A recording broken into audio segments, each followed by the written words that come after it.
What is going on? You are listening to TAGSPodcast, aka Talk About Gay Sex Podcast, celebrating 7 years of podcasting. This is episode 580. I am your host, Steve V, alongside Jeremry Ross Lopez. How you doing, Jeremy? I'm really well. How are you?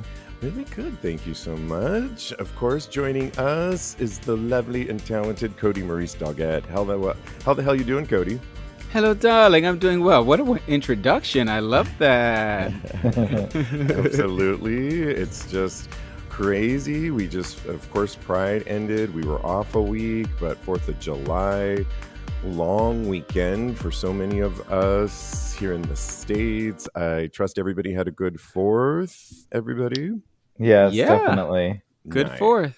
Yes. And Jeremy, I saw that you were in the Cape and with who? A group of people? Your boyfriend? Yeah, my boyfriend, his friends, some of my family, some of his family. It was a great mix of company. Nice. Great weather. Yeah, it was super sunny. They have a bunch of wind on the beach and stuff, but it was still like really gorgeous, great warm weather. Yeah, and sometimes you are thankful for those wins because Exactly. it's on a hot day. Yes, I know you, Kodi, were in Jersey. Yes. I just got back from New Jersey, but for the 4th, I was here in Brooklyn. And, we just had a chill, relaxing July 4th. We, watched some scary movies. We heard the fireworks. We didn't actually see the fireworks, but we just ordered food and had a good time. I love it. I love it. Yeah, that's always a great way because it Oh, gets yeah. crowded. I was in Fire Island with my sister and a friend of ours, and for the invasion. And for people that don't know what that is, it was back in the early 70s when drag queens came from Cherry Grove, from Cherry Grove over on a ferry to the Pines to invade the Pines Island. Why? Well, it's essentially because at that point, drag queens weren't really allowed or snubbed by actually some of us gay men. And so they invaded the island and said, "We are here." And from that moment on, they celebrate the invasion every year on the 4th. And it was amazing from the pre-show on the boardwalk to the actual invasion of a huge ferry full of drag queens in the hot sun making their way onto a runway with performances and all. It was just so great and celebratory, and you just kind of felt the good spirit. A good American day to celebrate, I thought, in these times, which was a lot of fun. Also, my sister met my new boyfriend. Yay. Ooh. Yes, it Love was. it. We a couple of my friends came over and we had drinks, and honestly everything went great. I said, "You all get 2 questions each," which they chose their questions wisely, but he loved my sister and my friends and vice versa. They adored him. And yeah, it was kind of a big step.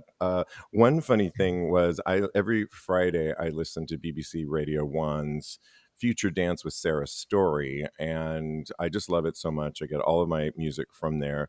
But you can get shout outs, and she shouted me out for that day. And I just wanted to play it really quick because I thought it was so cute and fun. Hi to Steve, all the way over the pond in New York City, who is feeling excited before their sister meets their new boyfriend for the first time. Big night tonight. Right, new one from Gideon and Hit. Isn't that amazing? That is That's so awesome. cool. I know. I mean, I adore her so much, and now Diego, sorry, my boyfriend, edit that out. My boyfriend actually loves her as well, so he got a kick out of that too. So yeah, all good Fun. on that front. Happy to report.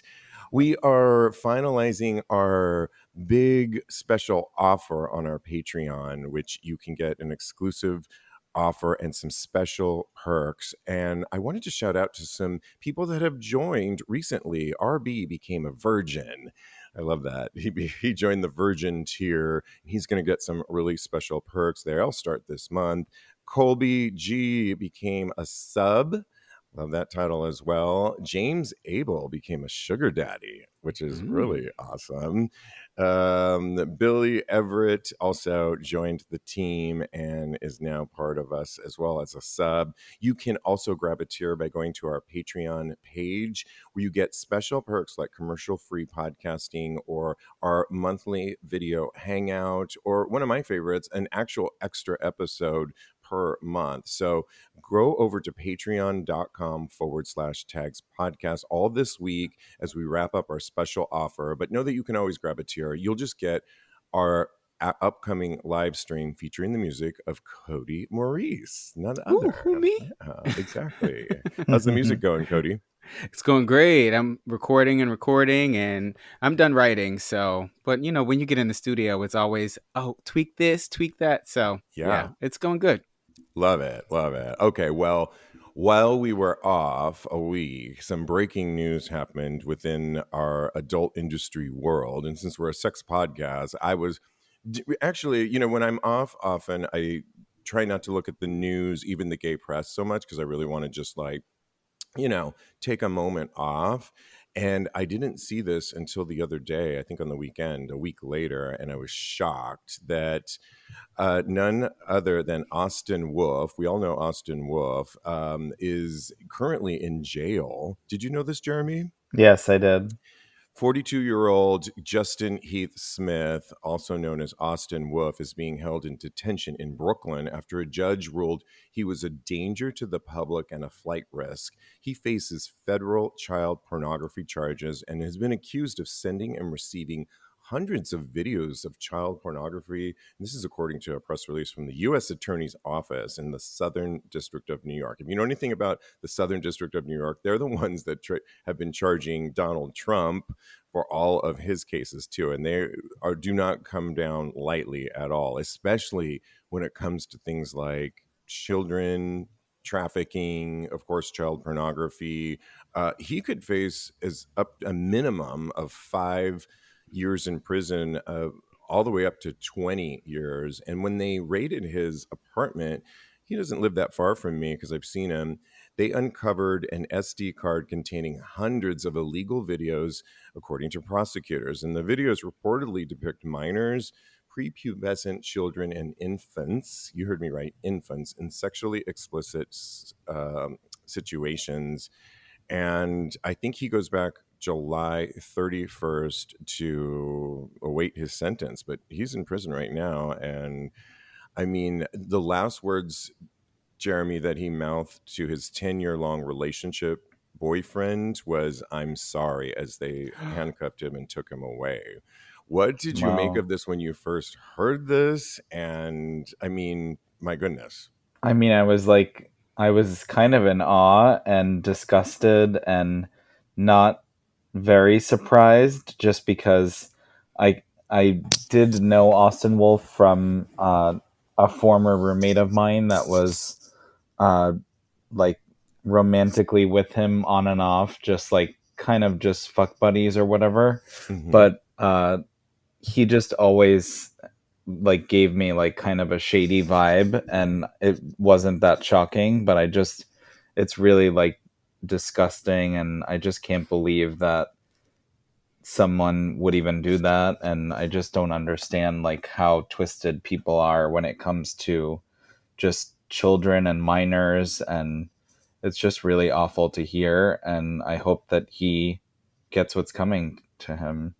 Right. It's like in many ways he's been kind of the poster child for modern day porn stars, from being in porn and shifting over successfully to OnlyFans just for fans. I think he even started his own version of one of those pay-per sites, and because he was a little disgruntled with the current ones out there. I've told on this show before that years ago on my birthday, and this is shows you how old it was. It was when Rent Boy was around, and for some reason I decided he would be a good birthday present to myself. Of course, I didn't know any of this stuff, and I just rented him out for the day and I had fun. But I mean, my goodness, I think I told the story before that when he opened the door and we walked through, his boyfriend was like sitting on the couch and I was like, okay, awkward, because his boyfriend now knows what we're about to do in the bedroom. And then the other story that I had with him is a friend of mine that runs a program in Puerto Vallarta worked with him because they started Collab Week with a lot of highly influential adult stars that have OnlyFans just for fans, and they did Collab Week in Puerto Vallarta that my friend helped arrange, and he worked closely with them. But he's told me, since I wanted to get a response from him, that he's taken down all of his content, as many Wow. men.com have removed all content and had a very harsh words for, as they should probably, for Mr. Wolf. Kodi, when you heard this, you said to me, you're like, didn't we talk about this? I'm like, no, we didn't talk about this. I would have been like, you would have remembered if we talked about this. You were I like, mean, I was like, wait, what? No. And I know I I was a thought, little late to the table, but we haven't been on, so it's yeah. news for this show. Yes. I thought I'd text you about this. That's why. So, Yeah, but no, you didn't. So I just did not, I guess. Because I text you about everything. That's why. But yeah, this is wild. This, when it happened, my mouth was pretty much on the floor, just like you were retelling it. And my eyes were wide open. My jaw was on the ground. It's just really wild. And like Jeremy, I wasn't too terribly surprised because on Twitter, I've been seeing rumblings of something like this, but I thought it was just him appreciating guys that look younger but aren't necessarily under 18. So I right. I didn't think anything of it, but to see this and see how depraved and just really disgusting it is, it really shocks me. And just like Jeremy, I hope he gets what's coming to him, because this is it's really disgusting. Yeah, and you bring up good points because there are a couple sites I believe out there that's kind of their shtick. I mean, I think when you go on there, they say all models are 18, Yeah. and consent is, of course, in the books. But that whole idea of like the doctor patient or the daddy and the super young looking, I'm using air quotes, boy, and there's one in particular I could think of, this model. I don't have his name off the top of my head, but he looks We're probably really, thinking the same one. yeah. I've heard his interviews too. He did a kind of a he was on a documentary about adult film, and he really was open about, he knows the image, he looks a lot younger than he really is. I think he's in his 20s, but he's often the person that they use for a lot of these videos. And so while that is one thing, having multiple videos on a hard drive and disseminating them, when through like a Telegraph, I think was the site he was using to disseminate them. And it was an FBI agent that caught the original person and then acted like they were that person to contact Austin. And that's how they caught him. And so it's just really freaky and scary. And I mean, and lastly, I would want to say is I just think that, we've always fought within our community, especially gay men, from people like the far right religion, that gay men are predators. We're always trying to convert people. We're always trying to lasciviously, don't have any gay people near your children. And then when something like this happens, a poster child of a porn star that is actually kind of doing that, it's like, thanks so much. It's like, you set us back. And, this is going to be the kind of stuff that the far right will use against our community. And it's just sickening, Right. I think.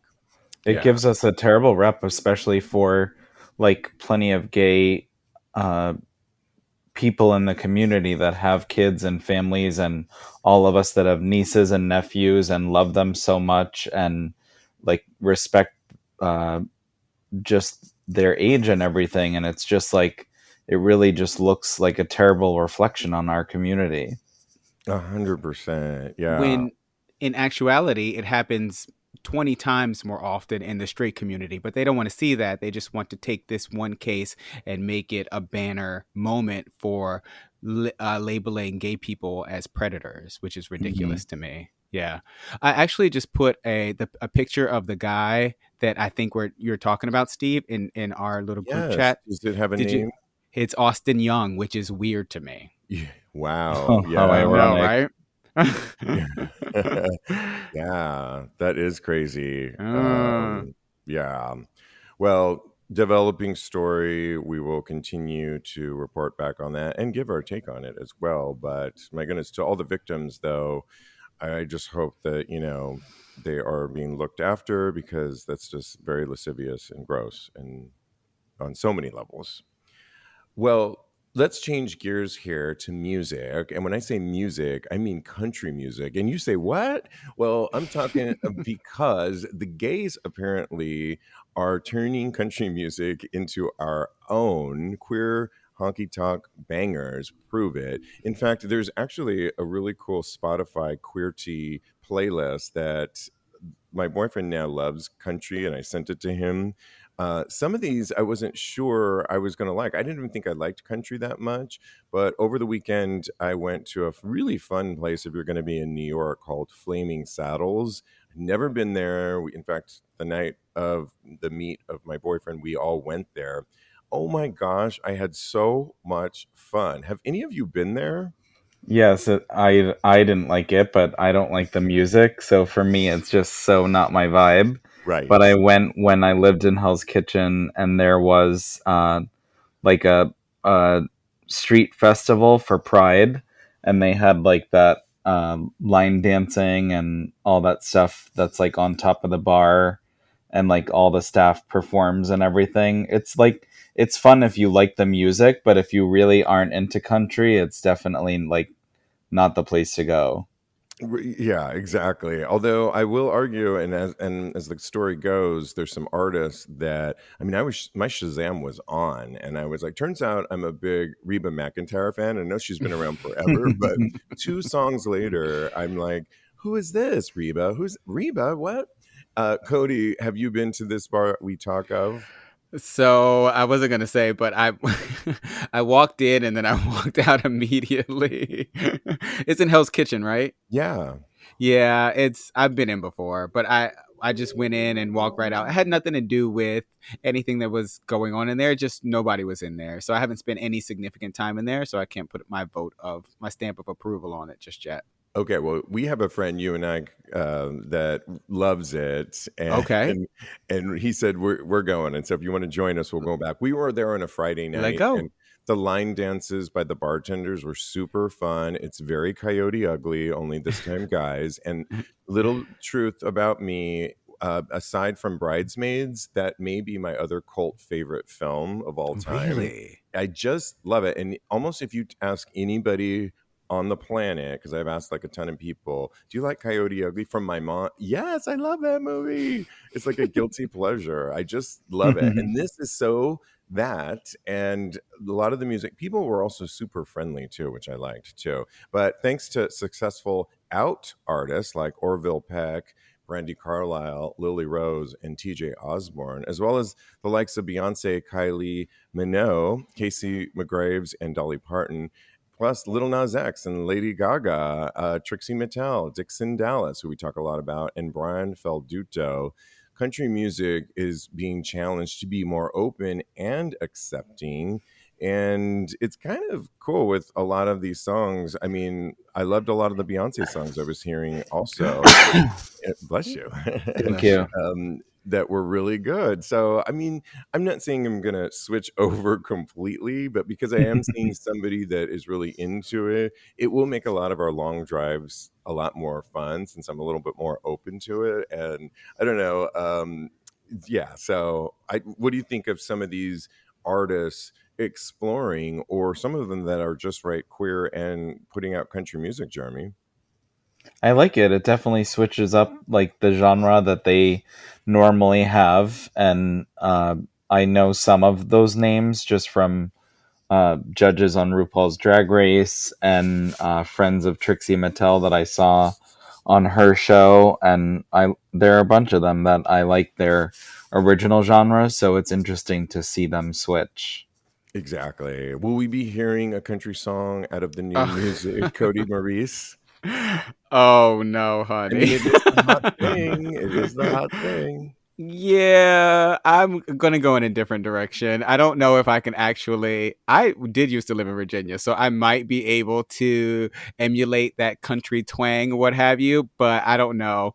I like country music because I think that they tell really great stories in country music. But I Correct. don't know if I connect with it as an artist. Got it. Got it. You hear that, audience? You won't be hearing that on the upcoming EP, but that's okay. I will sing covers though, so put a country cover in there in our little tip in Okay, I our like box. that. Maybe Reba, because that's who apparently I like the most. Ooh, So, the yeah.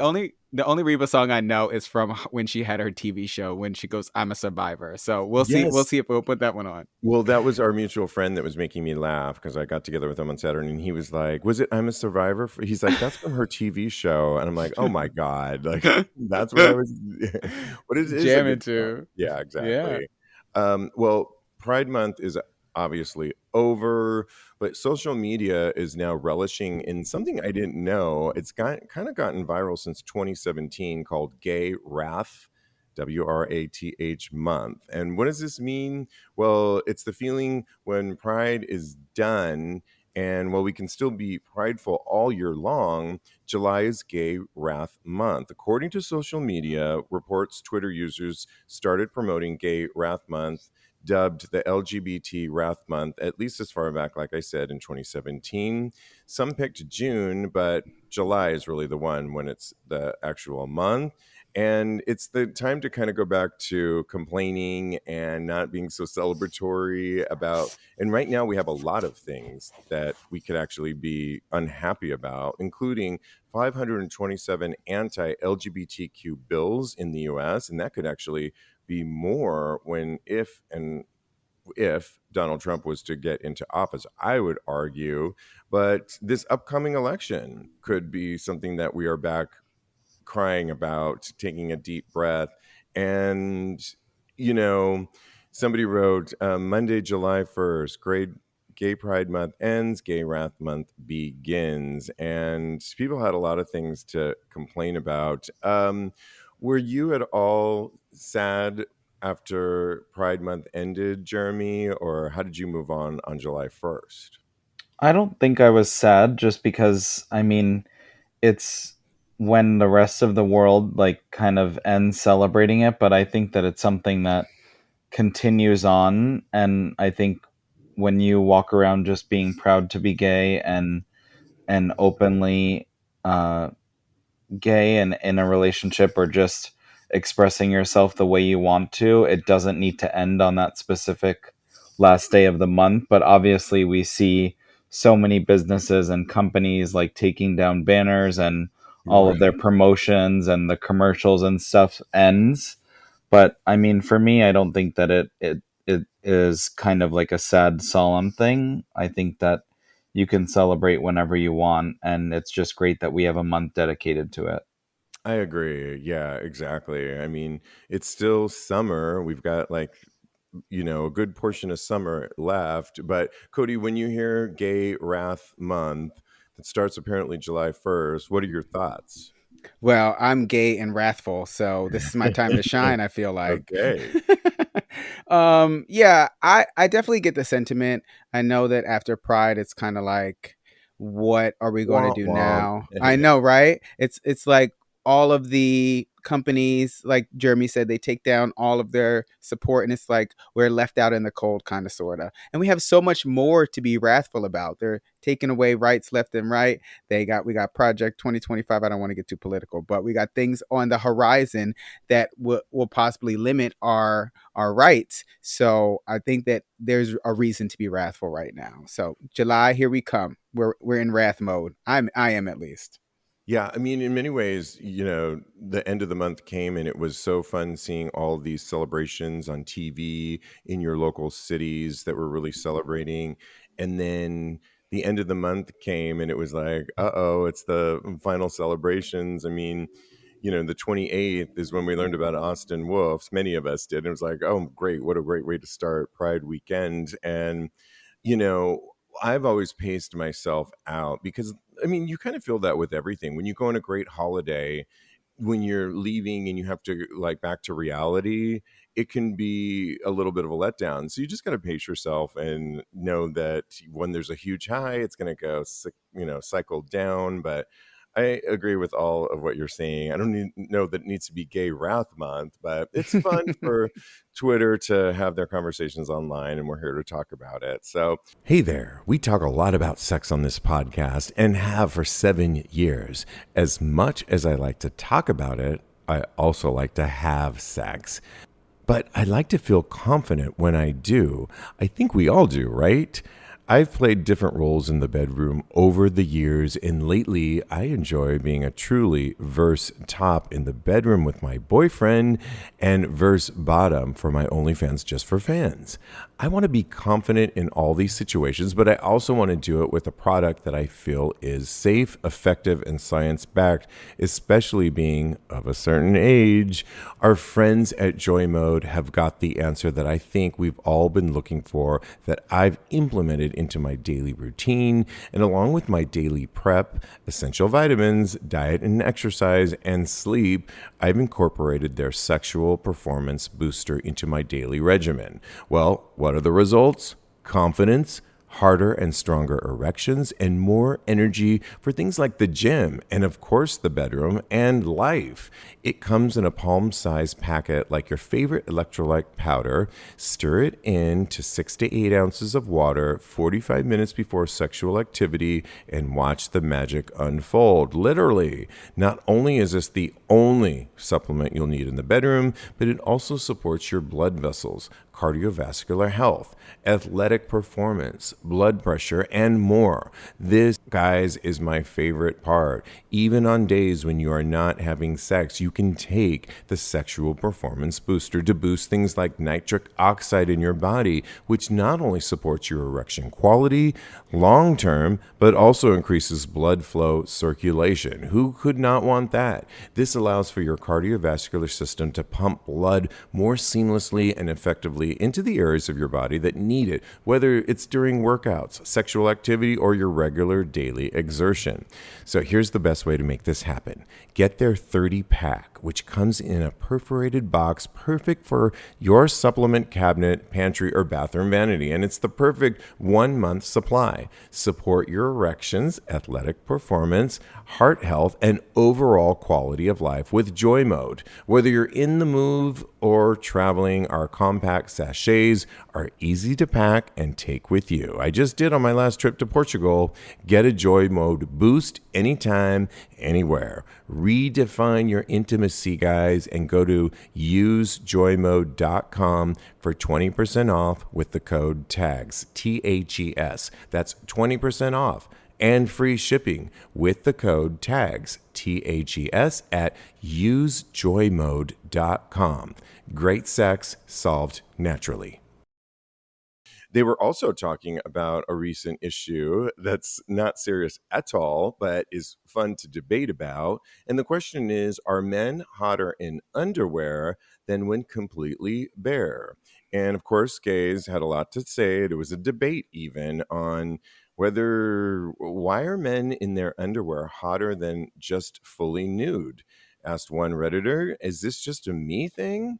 And people were back and forth with this. Some said anticipation because you never know what's below there. Somebody also wrote it's almost like covering your eye, where you fill in the blanks. If somebody covered their face or their eyes, you would fill it in. I've done that a lot before. And then in my mind, I created who I wanted to see. And then when I saw the mask come off, I'm like, oh, that's, like when people have sunglasses on and you're like, I think I know what their eyes would look like. And then they take them off. They're like, oh my gosh, they look nothing like I thought, which is interesting too. But I guess back to the debate at hand. Are guys more attractive rocking underwear or completely naked, Jeremy? I kind of fall right in the middle. I like both. So I think it's very situational, and I do like sexy underwear on a guy, but I also enjoy them nude, just depending on the setting and like the situation. And so like even with my boyfriend, I just think we both don't wear underwear often with like most of our outfits and clothes and stuff, but then when it's in the right setting, sometimes we do and it's hot. So, I mean, I think it just depends. Yeah, I'm kind of with you on the fence as well, because in many ways, I mention a lot that I'll go to the Naked Beach in New Jersey, which is neighboring to us, that I take the ferry to. And I think I see a lot of great, sexy bodies, all shapes and sizes. And I think the freedom that I see on a hot summer day is really sexy and hot. And of course, if I'm in the room with my boyfriend or when I've seen other men in certain establishments, I love a hot naked body. But on the other hand, people can really rock underwear, and there is that tantalizing moment where you're just admiring them, or when someone's putting on a pair of underwear, I think is really sexy. Kodi, how do you weigh in on bare naked or underwear? I agree with you guys. I think there is something about a guy in underwear that is just sexy. I have a total underwear fetish, but you can't beat a man fully naked. So, you know what? I have the perfect compromise, a jock strap. I think that everybody should just wear jock Oh. straps forever, and then you get business in the front and party in the back. Hey, I love that. And that is a perfect segue into our next topic here. And I put a little link in our Zencaster for you guys to look at. It's a new trend that some gay men are trying to rock this summer. Ugh, I think you can tell where I weigh in on this one, but I have a feeling one of us, Oh one of my us is going to goodness. be for it. Two of us are going to be totally against it, but you guys correct me if I'm wrong. Men apparently are rocking skimpy bodysuits, and they're turning, according to this article, hot gay summer into an inferno. And I will post this on TAGSPodcast.com, episode 580, for people to look at, since we're an audio podcast. But it's like slinky undergarments. Think one piece bathing suits that women have worn for years, but that are super cut high. And everything from a nude color to leopard print to shocking, big bird yellow to teal are these bodysuits. I'm a hard no. Because I just think it looks ridiculous, and I don't know. I just think it's cringe, but Oh I have to goodness. get Jeremy's viewpoint on this. I'm definitely a hard no also. I mean, Oh it totally goodness. looks like a little girl, like gymnast vibe for me.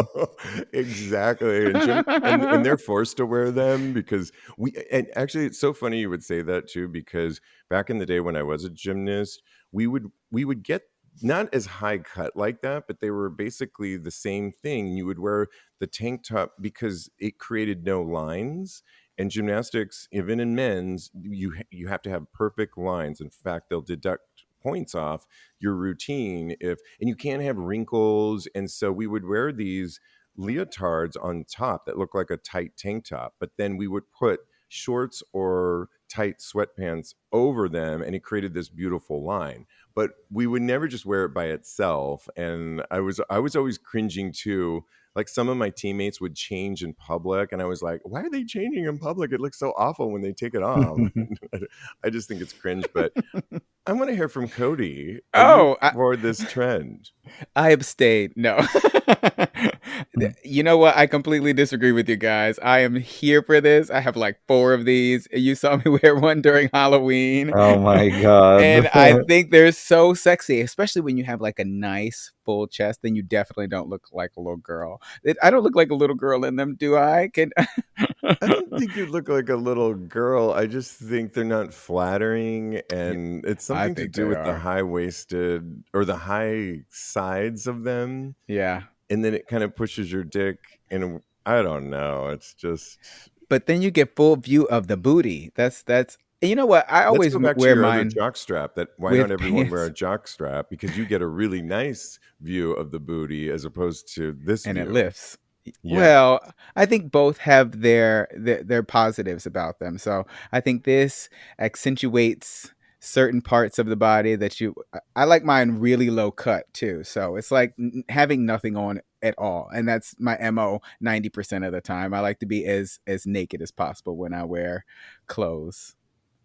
Interesting. Well, we want to hear from you, and I will put this up. Maybe we'll do a poll too. Oh, cool. Yeah, and see how people weigh in. But I am a hard no on this one, but that's just me. Okay, well, clubs and bars, and this is such a good thing. And it's always California, my home state where I'm originally from, that enacts a lot of these progressive measures, I think. Clubs and bars in California now must offer kits to check drinks that they aren't spiked. And it's Assembly Bill 1013 that took effect on Monday by Governor Gavin Newsom, signed into law. It'll be signed into law later this year, and it requires bars and clubs to offer testing kits for drugs such as ketamine. Another one that's also like a date rape drug, and things like GHB.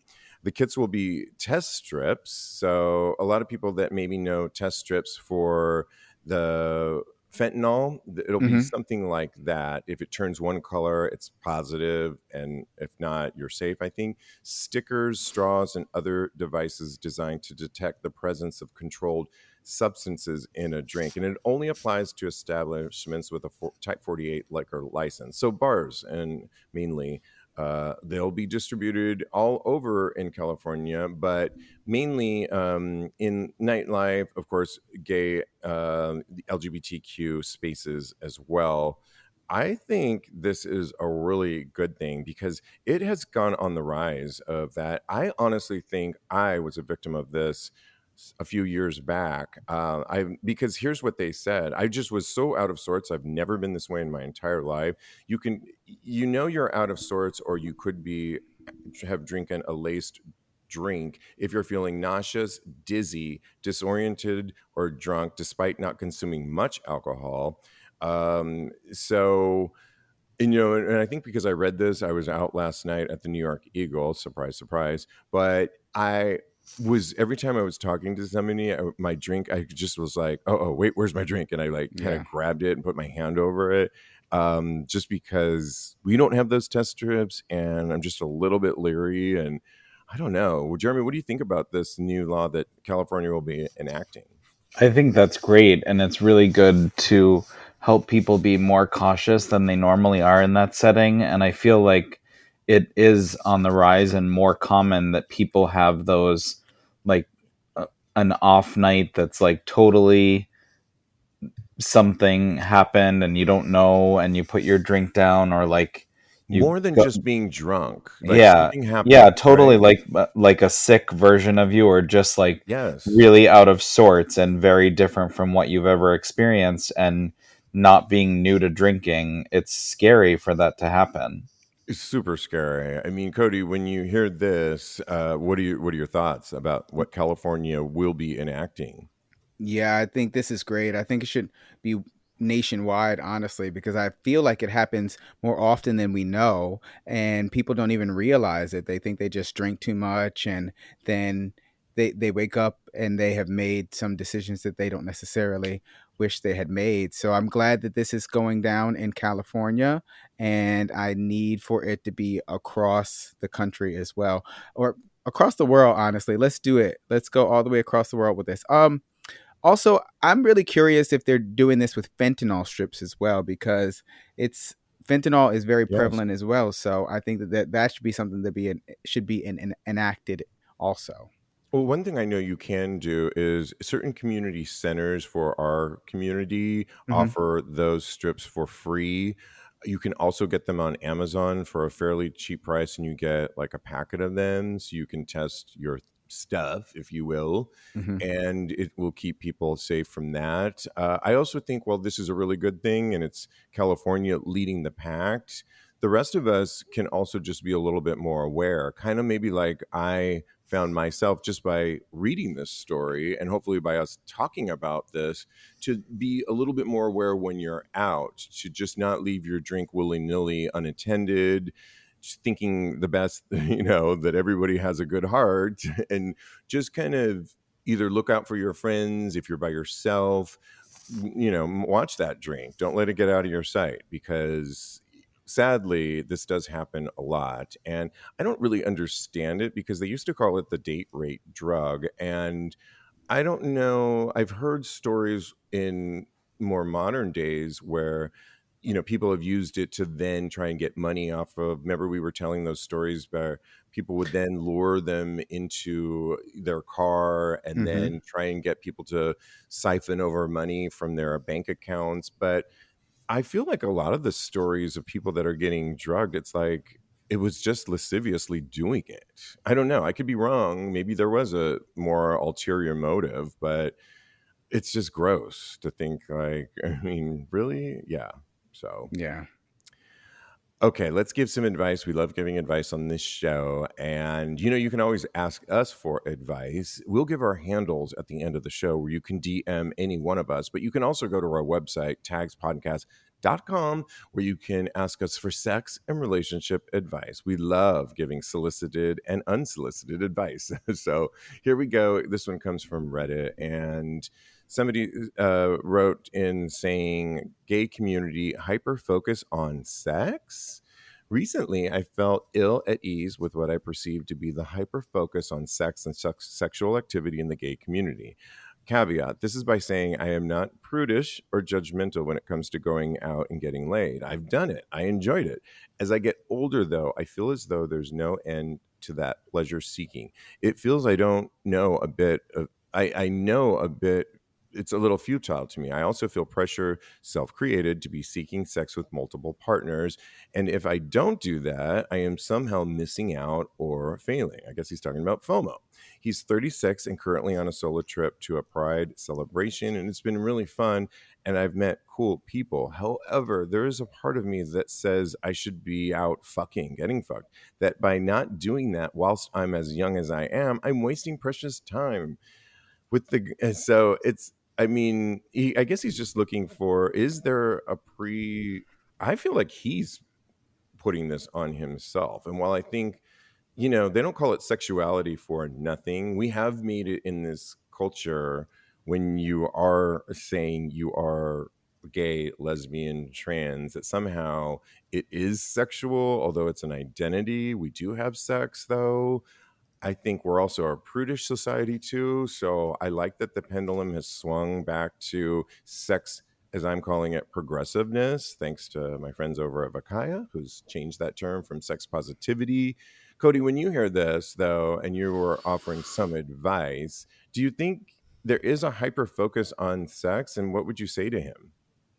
I do think that there is a hyper focus on being sexual and quote unquote sowing your oats when you're younger. I think that is across the board on all societies. I think it is heightened in the gay community because people just, it's two men basically for gay men, and when men have been socialized to be more aggressive with their sexuality. So I feel like for two gay men to get together, I think that when that automatically makes it more heightened, the sexual tension and things of that nature. So I do think it's very prevalent. Now, for him, my advice for him is if he is not feeling having casual sex with lots of random people, then he shouldn't do it. Don't do And it. yeah, it's literally that simple. And taking stock of this and having that feeling and just questioning yourself is enough for him to stop right now and assess where he wants to go with his life as far as his sexuality is concerned. Love the points, especially the fact that when two men get together, just by the very nature of testosterone in men, you bring up really good points about we're men in general. People have always associated us with, Yeah. bro, get that sex. And somehow it's transferred over into our community. But, you also have a choice too. You don't have to go down that route, even though it's maybe being slammed down your throat if you think it is. But Jeremy, when he's asking the question, gay community, are we hyper focused on sex? What's your answer to him? I think that it just depends on where you're at specifically for yourself. And I think that sexuality does ebb and flow. And I think that being uh, highly active and not highly active goes in and out. And I think that it depends on where you're at, really, and who you meet and who you encounter. And I think that instead of just overthinking uh, his boundaries for himself, I think that he should just let it be organic and a little bit more natural and go with what his gut is feeling in the moment rather than overthinking and trying to contrive the situation. Right. And well, I do appreciate him asking the question. To both of your points, he's pondering this thought, but you ultimately can create your own reality. And I would say in our reality right now, we do have a lot of great examples of not just gay men focusing on sex. I mean, I can't go a day without my Archer profile going off. Archer, we had somebody, a rep from Archer on. Archer is all about finding a partner mostly, be, as well as maybe a date first and foremost. I think you could also find a hookup on there, but their primary focus is more dating and a partner. And mine goes off every day. I need to turn it off because it's no use to me now. But I think that there are great examples. I mean, something else that comes to mind are film and television. Red, White, and Royal Blue was a great movie of two men meeting from unlikely circumstances and, get it, develop a relationship. And so you can shift it. You're getting good examples these days, which I think is really good. There shouldn't be a problem with sex if you are in a good mental state and you want to have sex. Sex is great. We have a sex podcast. We are by no means I think that there's a hyper focus, but sex rules the world. That's the age old saying that has been around since day one. I mean, we could go back in time and we've simply adopted it. So yeah, hang in there, I think, because Yeah. you always have the power to take time off from sex. Don't feel the pressure. You shouldn't feel the pressure for any of this stuff. I don't think you should do what you want to do. I want to thank you both. So much fun as always. You can follow my co-hosts. They're both on Instagram. Follow Jeremy on the gram at @JRossLopez. Follow Kodi. He's a life coach at KMD Coaching, or his personal account at Mr. Maurice. But of course, he's got new music coming out. But the current song you need to have is Talk About It. And I heard through a little birdie that they played it here in New York Pride, Kodi. They did. It was on a float. I know. I was so excited. And you did not tell me. That's awesome. Yes. I was like, that's amazing. So cool. I didn't tell you? I keep thinking I'd be telling you stuff. I'm so sorry, Steve. Yeah, your memory sometimes. It's bad. It's been bad. Congratulations on that. That's really, thank you. Really awesome. And I know our mutual friend's nephew fought to get that song on their mix, and they're the best played. So really cool on that. Talk About It wherever you download and obtain your music. You can follow me on the gram. I am _Steve V, or go to my Twitter account, or X as they call it now, at TAGSPodcast, where you get a preview of my Just for Fans or Only Fans, and it's scintillating, I'd like to say, and getting better every day. Okay, well, in the meantime, guys, thank you so much. Always fun. And always fun. Continue having hot gay sex.